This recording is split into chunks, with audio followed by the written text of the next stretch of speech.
Alrighty guys, welcome back to another Opera Omnia video where we're going to be talking about my pool plans for the month of December. We're going to take a look at some of the upcoming FRs and or BTs that is going to be dropping for Global DFFOO. And of course, I'll give a brief overview on their FRs, their reworks, so on and so forth. Kind of like give you like a basic idea of like what it is that they are going to be getting for those who are still like debating, should you pull, should you not pull, should you hold off until a later date, so on and so forth. So hopefully this video will kind of give you a better idea as to what it is that you want to do for December, even though there are probably going to be a good amount of comments in this video letting me know that they are probably going to hold off on many of the FRs dropping this month and waiting for Jack Garland, who is literally around the corner. Like, he is that close. And I know global players were hyped up for him when he got released in JP, and I know they're going to be just as hyped when he drops on Global. So do let me know, though, your plans down in the comment section below, what you are going to be doing. If you're going to be passing up on some of these FRs, pulling, so on and so forth, do let me know. And of course, if you guys enjoyed the video, don't forget to like, subscribe, do all that good stuff. Let's go ahead and begin. So I've already made a video on Cid Raines and the banners that are going to be dropping with Spiritus Pandemonium. If you want to check that video out, feel free to. I do give some pretty good overall thoughts on all of the characters that are going to be dropping with the two banners that are going to be releasing. To make it quick, Cid Raines, very good character, extremely good damage dealer for him being a launcher. Of course, the biggest con that would actually hurt him is if the enemy is unable to get launched, then that is really going to hurt his overall kit, so he would not be a choice to actually use for that type of fight. But overall, in general, he is a very strong unit. He does what he does extremely well, and he would be very much worth chasing for. I'm going to be chasing for his kit once again because he's definitely worth it. He is one of those characters that does get FR Echo pretty quickly, so it gives me another reason to go ahead and pull for his kit now, so that way later down the line I get that free upgrade and whatnot. So Cid Raines definitely worth pulling for. I will go ahead and depending on the amount of tickets, I'll probably ticket or try to ticket his FR, and then I'll probably token his BT because I do have tokens to use. When it comes to the Emperor, of course, Emperor traps galore. Definitely needs a HP damage cap up, so pair him up with a strong support, take example like Shalada, Brave gains, HP damage cap, so on and so forth, to be able to help out with his damage. Now that he's getting force enhancements, is going to help out with his damage output overall, so you can definitely make him work. But because I believe I did pass up on his BT in the past, I'm probably going to continue to do so unless I somehow get his BT within the free multi. Then maybe we can talk, but as of right now, I'm probably going to hold off. And then of course the banner mates, which is going to be Zande, Layla, Porm, and Lulu. I'm not going to go over them. If you want to know more about them, you can check out my in-depth video on this two banners. That was terrible grammar, I know, but we're going to leave it in the video. Now, if you take a look at Enna Kros, she's going to be getting her FR and a rework. So her FR conditions are definitely more so for herself, even though there can be ways to be able to meet and everything like that. So a 20% increase whenever you are dealing holy and or dark damage, which of course she does have that built in within her kit.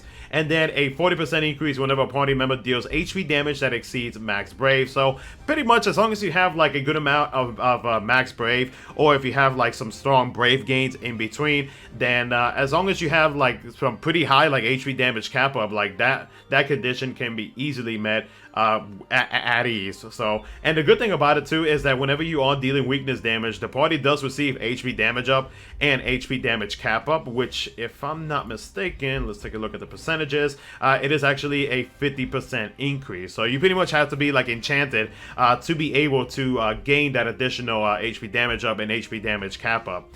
When it comes to her rework and whatnot, her rework basically just makes it so that she gets a much higher increase in the amount of brave and everything like that she gains, and especially with the HP damage cap, every time that she calls the big old robot, then of course that damage output is going to be much higher. She does gain more HP dumps and whatnot overall. Her EX passive does increase her self auras, and she actually starts off with her EX ability at the start of the fight, which is nice.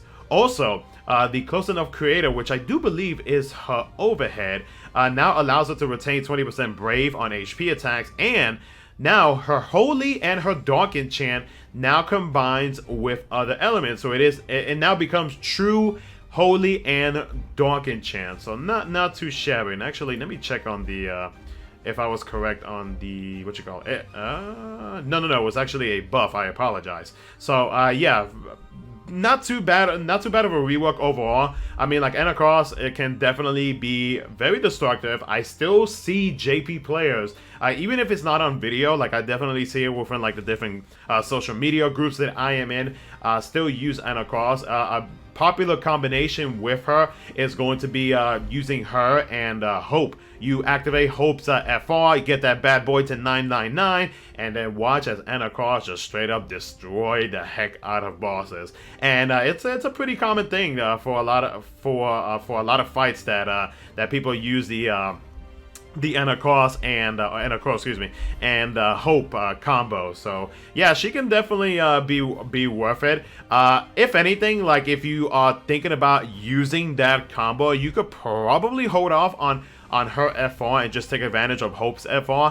Her FR, I don't really think is like too necessary, but like if you do decide that you want to pull for her FR, then it is definitely more so for herself, even though it, like I said, it can be worked with other characters so long as you have like the right setup or you have things properly set up. So for me myself, I may actually hold off on pulling for her FR, maybe until she gets FR Echo, which she has not received yet in JP as I'm recording this video.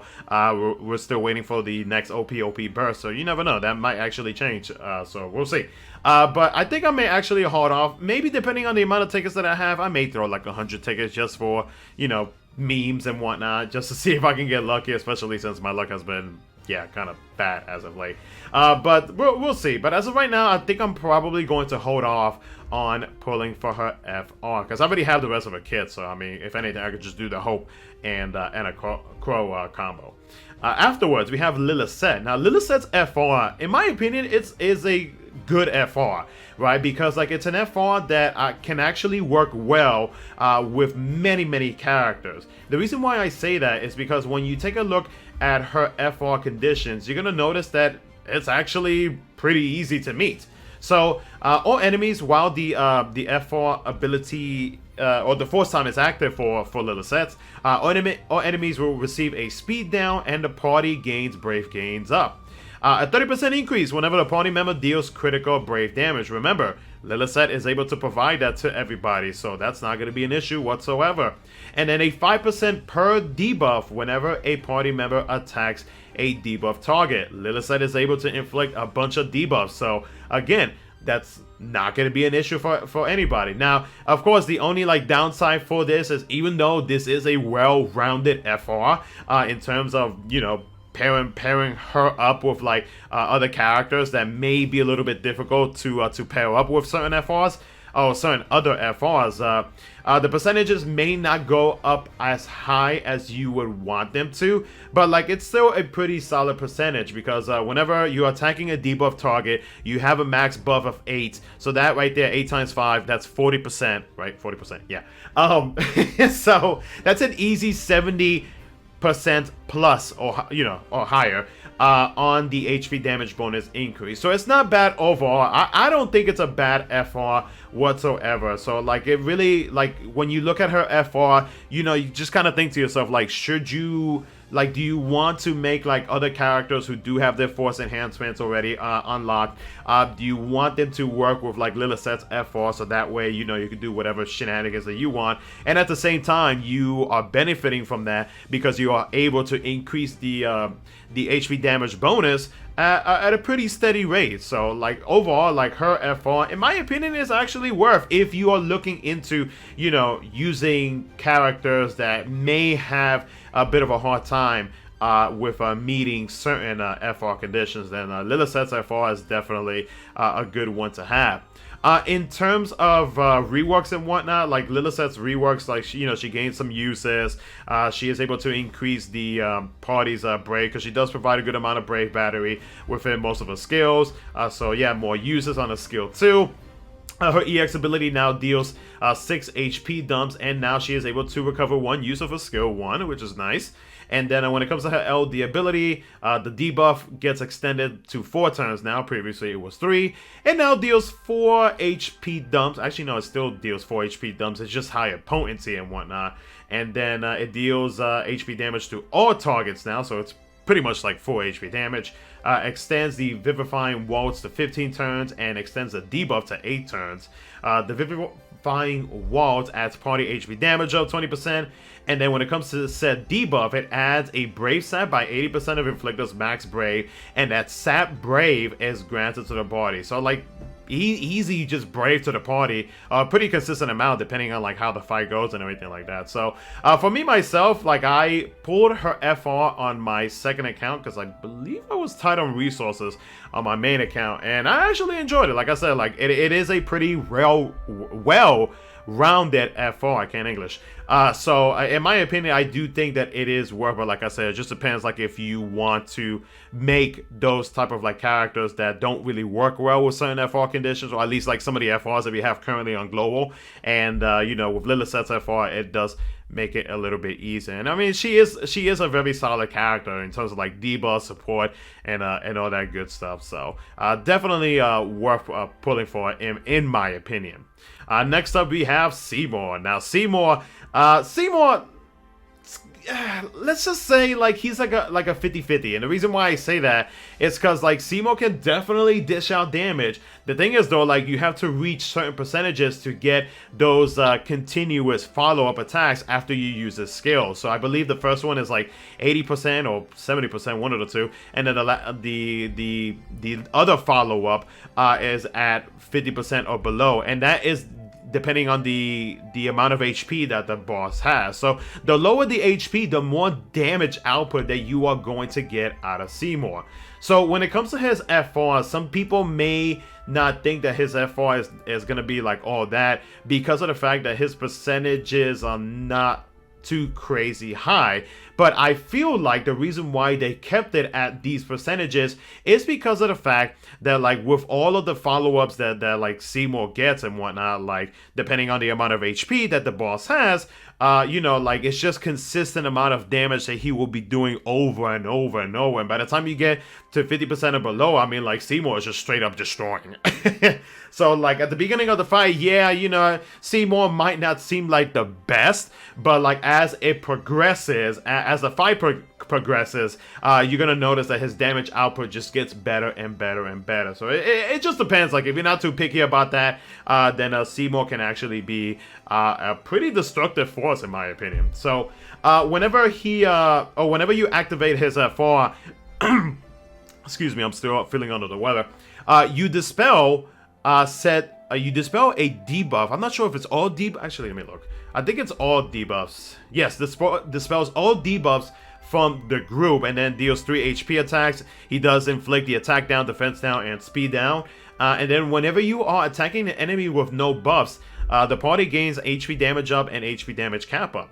Now, when it comes to the conditions, like I said, you know, they might not be as high, but and this FR is definitely 100% for Seymour. So a 40% increase whenever the party member attacks an enemy with no buffs. Anybody can meet that. A 10% increase whenever a party member attacks an enemy whose HP is below or equal to 80% of max HP, and the same goes for whenever you are at 50%. So technically it would be like 20 plus 60, right? And then yeah, so 20 plus 60. 20 plus 40 would be 60% plus. So yeah, like I said, like his FR is definitely more so for him. So like, you would probably want to activate his FR like whenever you are in between those percentages. So like maybe like 75, like 70, 65% of the enemy's HP. So I mean, that's just the way that I would personally play him. Now, when it comes to his BT, it is stack based, but the stacks depends on the amount of HP that the boss has. So that will equal the percentages that you will get out of them. So at level 1, which is between 100 to 80%, all enemies will receive attack down, defense down, and speed down. And this is based off of an aura, excuse me. You also get Stolen Max Brave Overflow up, Brave Damage Cap up, HP Damage up. It does not dispel buffs just yet. It does have Brave Damage Cap up and HP Damage Cap up. And then as you go up by the level, so at level 2, if this thing wants to work with me, let's see here. Let's see. There we go. Okay, so at level 2, you're going to notice that the percentages are going to increase. And then at level 3, which is going to be 50% or below, you're going to notice that the party is able to dispel 1 buff when attacking an enemy, and it has buffs in case you're doing like AoE damage. So yeah, so like I said, like Seymour, you do have to play him a little bit differently, but it's not going to be too different.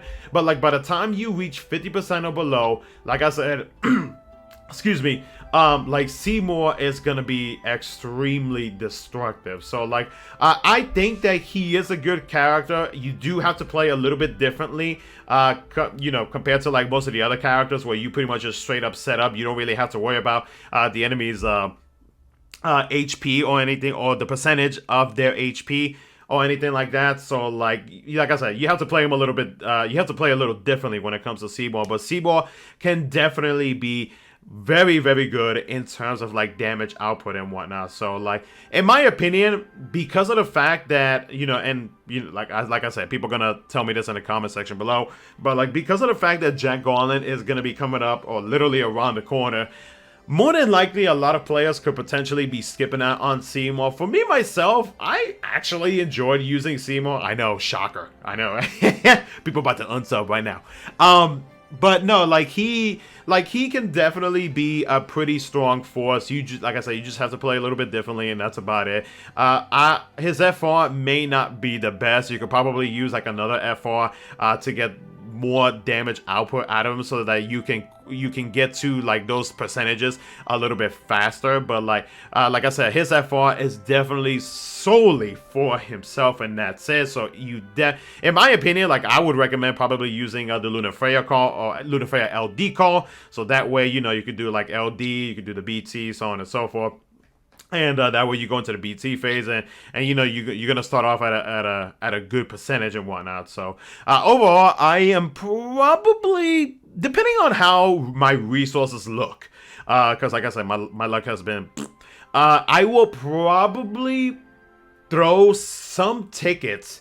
And because I do have tokens that I need to use, like I have tokens, I have a good amount of tokens to use, I may token as BT, but I'm not 100% sure.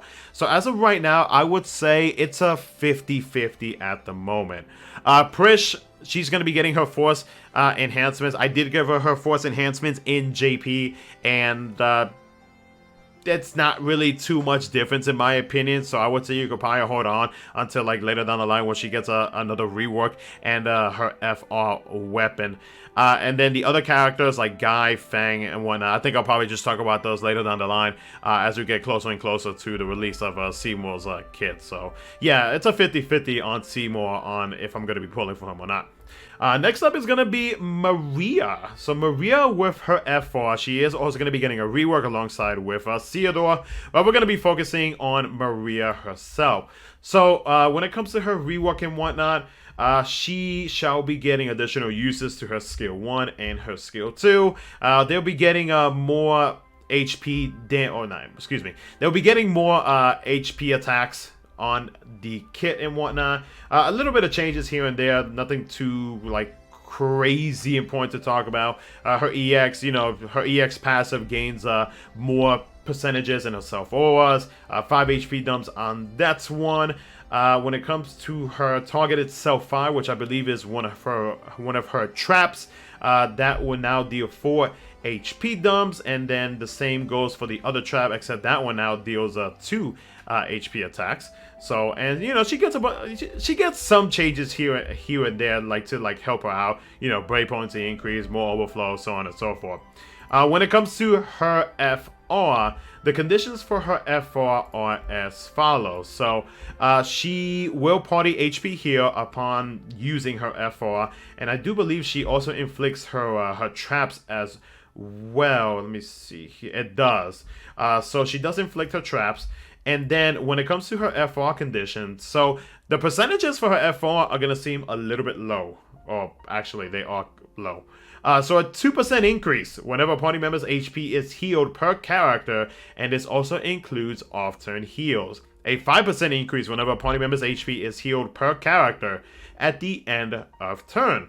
A 20% increase after an enemy's turn while their brave is at 0 or in brave state. So as you can see, like this FR is different from like a lot of the FRs that we have had as of late, where it's like it's more so for like that off-turn like shenanigans in a way. But the thing is though, like I said, those percentages are not going to be as high as you would want them to be. It really depends on like how the fight progresses and like what kind of boss mechanics that they actually have, you know. Because like they are like her FR can actually be used for like those type of fights where like let's say like they recover brave pretty quickly and they are able to break pretty easily. Then you know, going back and forth between the bosses, you can see that the HP damage bonus is going to be increasing at a pretty high rate. Like take example, if you were to pair her up with Sephiroth while his BT is active, right? You have two enemies, and let's say enemy B gets broken by her traps, and then guess what? A is gonna jump up, and then A is still not broken. So guess what? It's gonna be the same thing, kind of like back and forth type of thing. You know, like I said, it just depends on the fight. It's not always going to be like that. So like, you know, her FR is in a way situational. So like it when you look at it, it's just like, do you want to just have fun with her FR? Because like you can potentially do some dumb shenanigans with her FR, and of course, you know, it won't last forever because like that debuff will expire at some point, right? So I mean, like that, it's not something that's gonna be lasting forever. So for me myself, I pulled her FR on my out account, but not my main account, and I didn't really give it much time of day. So I think as of right now, I am probably going to maybe throw some tickets at it just to see if I can get her FR, but I'm not going to go too crazy for it. That out, though, regardless if I get her FR or not, I got to get that out. That out is fire. So, yeah, no, her FR, like, it's a bit situational, like, but you can do some shenanigans with it, and, like, you know, you could possibly like pair her up with some healers and whatnot that could actually deal some, or like, you know, make some crazy things happen, you know what I mean? So like, yeah, her FR situational. I would say it's not necessary that you like need it, but you know, for some fun shenanigans, some fun times, I'll throw some tickets at it. And then finally, Yuna. Yuna's going to be getting her FR, and she will also be getting a rework and whatnot. Now, so when it comes to her rework, if we take a look at it, her Asuna now becomes instant turn rate. Her EX ability now deals 50% splash damage 2 times to non-targets. Gains more Brave potency, extends her Valor 4 and Valor 4's favor, and then the Valor 4's favor now adds a 50% stolen max Brave overflow up. When it comes to her LD ability, it now deals full HP damage, extends her Valor 4 for 8 turns, Sonic Wings plus 2 HP dumps, and then increases Brave by 300% initial Brave after each HP attack, and then follows up with a 4-hit Magic Brave plus an HP attack 3 times. So yeah, more HP dumps. Energy Ray, same thing. Gains 5 HP dumps altogether with more overflow, and then her overhead now adds more party HP damager, Brave gains, and then whenever the party has no active debuffs, it adds more Brave gains by 10%. So not too shabby in that department. When it comes to, let me change this to JP. When it comes to her FR, if you take a look at it, her FR does cleanse all debuffs from the party, which is awesome.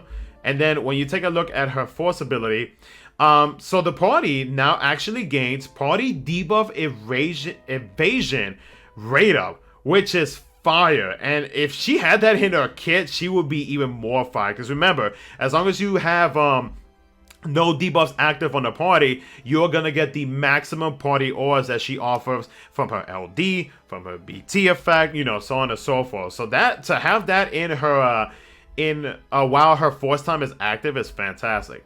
So when it comes to her conditions, a 20% increase whenever a party member, except for Yuna, has no debuffs at the end of their turn. I mean, like I said, while this is active, you ain't gotta worry about that. 40% increase whenever Yuna has no debuffs at the end of the turn. Again, you have that active, you ain't gotta worry about it. And then 40% increase whenever a party member uses an ability change from Brave / HP attack. There are plenty of characters that have that. So I mean, like, there are plenty of characters that have a change Brave or HP command. So like her FR like can actually go up a pretty good amount in terms of like percentages and whatnot. I mean, like easily an 80% for Yuna herself, or 80% plus. I mean, like, yeah, you can definitely get a good amount out of Yuna, and especially whenever you use like those abilities where you actually gain additional HP damage bonus, then you can actually increase her FR by a pretty good amount. So, but yeah, overall though, I do think that Yuna's FR and the rework that she gets is good. I do think that her FR, like, it's not, I won't say like it's like meta or anything like that. I will say that it is a good FR, and if you are a fan of Yuna, then I would say pull for her FR. Like, you know, if you're good on resources, I would say go for her FR. It's a pretty good FR in my opinion. So I myself, I will be throwing some tickets at her FR because I enjoyed using it. I put it on my alt account because I pulled her BT on my alt account in JP, and yeah, very much worth. I enjoyed using Yuna plenty, and I cannot wait till she gets Force Cycle. She's gonna be insane. So, but yeah, guys, other than that, that's pretty much gonna be it for the video. Let me know what you guys think down in the comment section below. Again, do let me know your pull plans and all that good stuff and what you are going to be doing. So, and of course, if you guys enjoyed it, like, subscribe, do all that good stuff. Thank you so much for watching. I'll catch you guys in the